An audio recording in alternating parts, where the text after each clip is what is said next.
সনাতন ধর্মাবলম্বীদের কাছে এই জগন্নাথ দেবের এই রথযাত্রা খুবই জনপ্রিয় উৎসব। হিন্দু ধর্মের অন্যান্য উৎসবের মতোই রথযাত্রা হলো ধর্মীয় অনুষ্ঠান। এই রথযাত্রা প্রতি বছর আষাঢ় মাসে শুক্লাপক্ষের দ্বিতীয়ায় পালিত হয়। চলতি বছর 2024 সালে 22শে আষাঢ় 1431 বঙ্গাব্দে 7ই জুলাই 2024 সালে রবিবারে পড়েছে রথযাত্রা। উল্টো রথ পড়েছে 31শে আষাঢ় 1431 বঙ্গাব্দে 16ই জুলাই মঙ্গলবার। সবাই কমেন্টে বলো জয় জগন্নাথ। জয় জগন্নাথ বলে আমার ভিডিও শুরু করা যাক। ভিডিওটা এতক্ষণ ধরে দেখার জন্য সবাই একটা লাইক করে দাও অবশ্যই, আর অবশ্যই জয় জগন্নাথ কমেন্টও করে যেও। ভিডিওটি ভালো লাগলে অবশ্যই লাইক কমেন্ট শেয়ার করে আমার পাশে থাকবেন। ওপরে থাকা বেল আইকনটি অল করে যাবেন, তাহলে সবার আগে নোটিফিকেশান তোমার কাছে পৌঁছে যাবে। 2024 সালে উল্টো রথের বিশেষ গুরুত্ব রয়েছে বন্ধুরা। উল্টো রথযাত্রার দিন ভুলেও 5টি খাবার খাবেন না। যদি এই 5টি খাবার গ্রহণ করেন তাহলে ভগবান শ্রীকৃষ্ণ অর্থাৎ জগন্নাথ দেব ঘোর অমঙ্গল নিয়ে আসে, সংসারে নেমে আসে ঘোর অমঙ্গল। তাই বন্ধুরা এই 5টি খাবার কখনোই খাবেন না। এই খাবারের মধ্যে প্রথম খাবারটি হলো পটল। উল্টো রথের দিন পটল খেলে আর্থিক অনটন শুরু হতে পারে। দ্বিতীয় জিনিসটি হলো সবুজ শাক পাতা। সবুজ শাক পাতা মানে কলমি শাক, পুঁই শাক। তো আঞ্চলিক ভাষায় আমরা এই দুইটি নামেই পরিচিত। তো তাই আপনারা দেখে নিন, আমি ছবিও দিয়ে দিচ্ছি কলমি শাক আর পুঁই শাক কোনগুলোকে আমরা বলি। উল্টো রথের দিন ভুলেও খাওয়া যাবে না এই ধরনের কোনো শাক জাতীয় খাবার। 3 নম্বরে হলো উচ্ছে। উচ্ছে, করলা, কোনো তেতো জিনিস এই দিন ভুলেও খাওয়া যাবে না,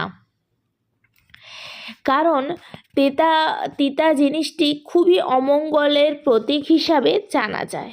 চতুর্থ যে খাবারটি গ্রহণ করলে যে কোনো আমিষ জাতীয় খাওয়া যাবে না, চাই সেটা মাছ, মাংস, ডিম, কোনো আমিষ জাতীয় খাবার ওই দিন মানে উল্টো রথের দিন খাওয়া যাবে না।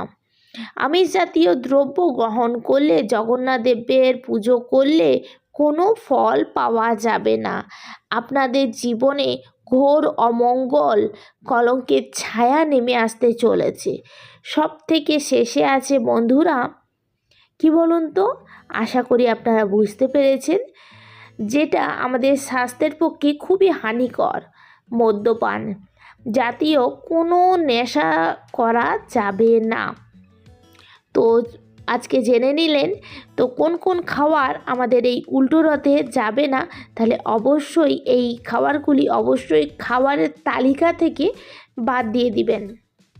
বন্ধুরা এতক্ষণ আমরা জানলাম উল্টো রথের দিন কী কী খাওয়া যাবে না, কিন্তু উল্টো রথের দিন ভগবান শ্রীকৃষ্ণ অর্থাৎ জগন্নাথ, ভগবান বলরাম ও মাতা সুভদ্রা দেবীর ফটো বা মূর্তির কাছে যদি আমরা প্রসাদ স্বরূপ বাতাসা, সাদা বাতাসা কিংবা মিছরির দানা কিংবা চিনি প্রসাদ হিসাবে অর্পণ করতে পারি, সাথে তুলসীর পাতা, তাহলে ভগবান শ্রীকৃষ্ণ অর্থাৎ জগন্নাথদেব খুব খুশি হন এবং আমাদের সাংসারিক জীবনে অনেক মঙ্গল আসতে চলেছে।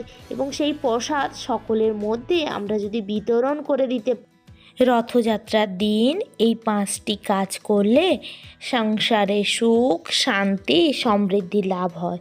রথযাত্রার দিন এই 5টি কাজ করলে প্রভু জগন্নাথ দেবের কৃপা লাভ করা যায় এবং সুখ সমৃদ্ধিও লাভ করা যায়। চলুন তাহলে বন্ধুরা জেনে নেওয়া যাক।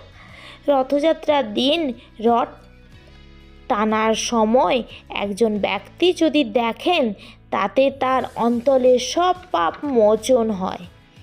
2. রথযাত্রার দিন রথের দড়িতে টান মারলে পুনর্জন্ম আর হয় না। 3. রথযাত্রার দিন রথের সামনে জয় জগন্নাথ জয় জগন্নাথ জয় জগন্নাথ বুলি করলে প্রভু জগন্নাথ দেবের কৃপা হয়, পাশাপাশি মানসিক শান্তিও লাভ হয়। রথ যাত্রার দিন বাচ্চাদের মধ্যে মিষ্টি বিতরণ করলে জগন্নাথ প্রভু অত্যন্ত খুশি হন। এবং সর্বশেষ 108টি তুলসী পত্র দিয়ে একটি মালা তৈরি করে জগন্নাথ দেবের গলায় পরিয়ে দিলে জগন্নাথ দেব কৃপা হয়, জগন্নাথ দেব খুশি হয়। প্রভুর কৃপার সাথে সাথে মাতা লক্ষ্মীর কৃপা লাভ করা যায়। জগন্নাথ দেবের এই রথযাত্রার দিন যদি কোনো ব্যক্তি রথের জন্য শ্রম ও অর্থ ব্যয় করেন, তার ওপর প্রভু জগন্নাথ ও মাতা লক্ষ্মীর কৃপা হয়। রথযাত্রার দিন এই ছোট্ট ছোট্ট কাজগুলি করলে প্রভু জগন্নাথ দেবের খুশি হন ও কৃপা করেন। তো বন্ধুরা, আজকের ভিডিওটা এইটুকুনিই থাক, খুবই সামান্য, খুবই ছোট্ট, আশা করি অনেক উপকারী লাগবে, তোমাদের কাজে লাগবে। তোমাদের অনেক নানান জানা অজানা প্রশ্নের উত্তর আমার এই ছোট্ট ভিডিওর মধ্যে দেয়া থাকলো। আশা করি তোমরা অনেক পছন্দ করবে, অনেক ভালোবাসা দিবে। আর যদি ভালো লেগে থাকে বন্ধুরা, তাহলে অবশ্যই লাইক, শেয়ার, কমেন্ট করে আমার পাশে থাকো। আর যদি নতুন বন্ধু হয়ে থাকো, তাহলে অবশ্যই বন্ধুরা আমার চ্যানেলটিকে সাবস্ক্রাইব করে যেতে ভুলো না যেন, অবশ্যই করে যেও কিন্তু। আর উপরে থাকা বেল আইকনটি অল করে যাবে, তাহলে সবার আগে নোটিফিকেশান তোমার কাছে পৌঁছে যাবে। কি পৌঁছে যাবে তো বন্ধুরা? জয় জগন্নাথ জয় জগন্নাথ জয় জগন্নাথ বলে আজকের ভিডিওটি আমি শেষ করলাম। বড়দেরকে জানাই আর ছোটোদেরকেও জানাই অনেক ভালোবাসা। বড়দেরকে আমার প্রণাম জানিয়ে আমার ভিডিওটা শেষ করলাম। অনেক তথ্য আমার ছোট্ট ভিডিওর মধ্যে শেয়ার করলাম। আর যদি কোনো বন্ধুরা আমার আগের রথের ভিডিওগুলো না দেখে থাকো, তাহলে অবশ্যই আজকে দেখে নিও একবার, আর অবশ্যই চ্যানেলটি সাবস্ক্রাইব করে যেও। তাহলে thanks for watching my videos. Bye bye everyone, bye bye বন্ধুরা, ভালো থেকো, সুস্থ থেকো। আবারও একটি নতুন ভিডিওর সাথে আসছি, ততক্ষণ আমার চ্যানেলটা ভুলে যেও না, সুস্মির